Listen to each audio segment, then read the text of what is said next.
ঢাকা সিটির পপুলেশন প্রতি বছর বাড়ছে। রিহ্যাবে যে committee they did no work, এবং আমরা ব্যবসায়ী, this is REHAB is a business association.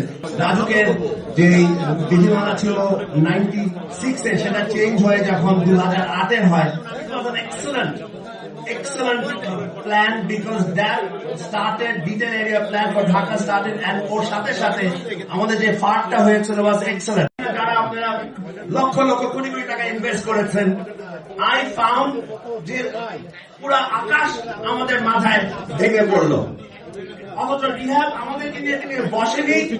রিহ্যাবের যারা দায়িত্ব ছিল তারা এটা নিয়ে কোনো আলোচনা আমাদের সাথে করেনি, স্টেক হোল্ডারদের সাথে। আমি তো হঠাৎ আমার মতো আমি অনেককে ফোন করেছি, কি হচ্ছে ভাই 2000 হঠাৎ করে তারা এই ম্যাসিভ চেঞ্জ নিয়ে এসছে এককভাবে। বিকজ বিগত যে আমি শুনেছি যে রিহ্যাবে যে committee they did no work, এবং সেখানেও সে বাধা ফেস করেছে। আমাদের যে জিনিসটা করতে হবে, এই ব্লক, যে ব্লক আজকে বড় প্লটদের জন্য সহযোগিতা করছে, ছোটদের জন্য করছে না। সোজা হিসাব, ব্লকে কিন্তু ছোট প্লট যারা ডেভেলপ করতে চাচ্ছে তারা 2022-এর থেকেও কম পাচ্ছে, যে সেখানে সেটা ক্যানট বি অ্যাকসেপ্টেড।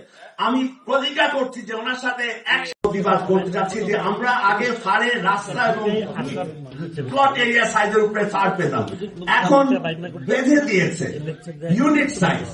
এটাও কিন্তু ছোট প্লটদের যারা ডিভেলপ করে তাদের বিরুদ্ধে যাচ্ছে, সেটাও আমরা অ্যাকসেপ্ট করতে পারি না, এবং সেই প্রতিজ্ঞা নিয়ে আমরা আগাতে চাই।